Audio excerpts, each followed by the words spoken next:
Sample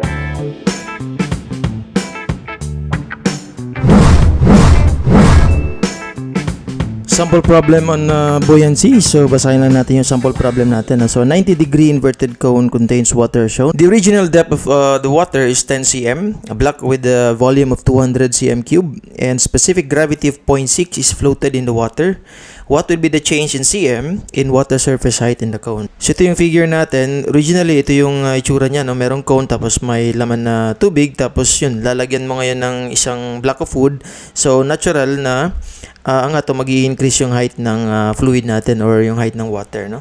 So consider that the volume of the water in the cone is volume equals 1/3 pi h cube. So hindi talaga ito yung equation ng volume ng isang cone, no? Yung equation ng cone is we have 1/3 pi r squared h. So siguro malamang ay equal lang yung radius dito tsaka yung original na height, no, which is 10 cm. So kaya na siyang naging h cube na siya, no? R squared h naging h cube. Okay? So ito yung mga given natin, no? Specific gravity ng block of wood is 0.6, SB na yung nilagay natin. Tapos volume ng block of wood is 200 cm cube. And then yung original na depth ng water is 10 cm. So hindi na natin kinonvert, no, kasi cm din naman yung kakailanganin natin mamaya, no? So ito yung magiging solution niya. Siyempre kung i-analyze natin yung block of wood that's floating dito sa water surface natin, equal lang yung or dalawa lang yung forces na involved dito, no? So meron kang weight ng block of wood tapos of course meron kang weight din ng kung ano mang na-displace na volume of water dito, no? So actually yun na yung equivalent ng equivalent na yun ng buoyant force, which is equivalent to FB.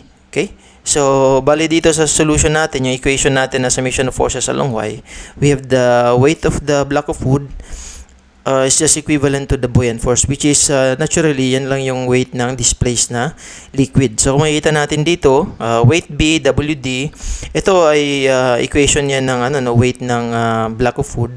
So, galing yan sa unit weight equals W over V. So, therefore, kung gusto natin kunin si W, ma-multiply lang natin si unit weight tsaka si V. So ito 'yun, no. Tapos ito na yung equation actually nung ng buoyant force natin, which is just equivalent to yan FB. So we have the unit weight of the liquid, which is in this case is water, tapos yung volume na displaced. Okay? So lalagay lang natin yung mga given na values. Of course, yung part na to, no. Yan, that's equivalent to the unit weight ng block of wood.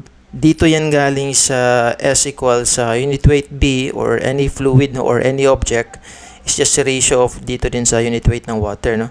So kung gusto mo makuha si unit weight B, multiply mo lang ngayon si S saka yung unit weight water. So ito na yun, no? So we have S which is 0.6 tapos unit weight water. So we have S which is 0.6 tapos unit weight water of 9.81 kilonewton per cubic meter. Tapos volume ng block of wood, which is given na yan no? Given na yan. So that's 200 cm cube. And then sa kabila, of course, unit weight ng water lang natin yan, no? 9.81 kilonewton para lang consistent din dito sa kabilang units. And then wala na tayong given for volume na na-displace kasi hindi naman natin alam yung draft ng block of wood, no? Hindi given. So magkakancel dito si unit weight. Yan, magkakancel yan. So matitira na lang, we have VD is just equivalent to 0.6 VB, which is essentially, that's 0.6 of 200 cm cube. So 0.6 of 200, that's 120. No, para i-calculate na lang natin para sure. So that's 0.6 times 200. Yun, tama, 120. No? So that's 120 cm cube. Yun, sabi nga natin kanina, dahil dun sa pagdagdag nung block of wood na yan, nag-increase yung height ng fluid. Okay? So, parang may nadagdag na rin siya na volume, no? So, yung final volume natin, which is, yun pa rin yung equation na susundin natin, no, para sa volume ng liquid dito. So, we have 1/3 pi HF, which is, ito na yun, final na natin, no, HF cube, equals yung volume na original plus yung volume na na-displace. So, isusolve lang natin dito is yung H na final para makuha natin kung ano yung final na depth, no? Yung change in depth in cm dun sa initial tsaka yung final na depth. Okay? So, sulat lang natin dito. So, we have 1/3 pi HF cube. Yung original, that's 1/3 pi tapos 10 cm cube. Tapos, ayusin lang natin yung 3. That's cube, tapos plus yung volume displaced, that's 120 cm, no? 120 cm cube. So, yung makukuha natin dito is si HF.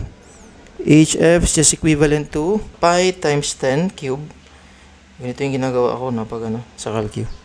Plus 120. So, that's 1167.2. Diretsuhin na natin, no?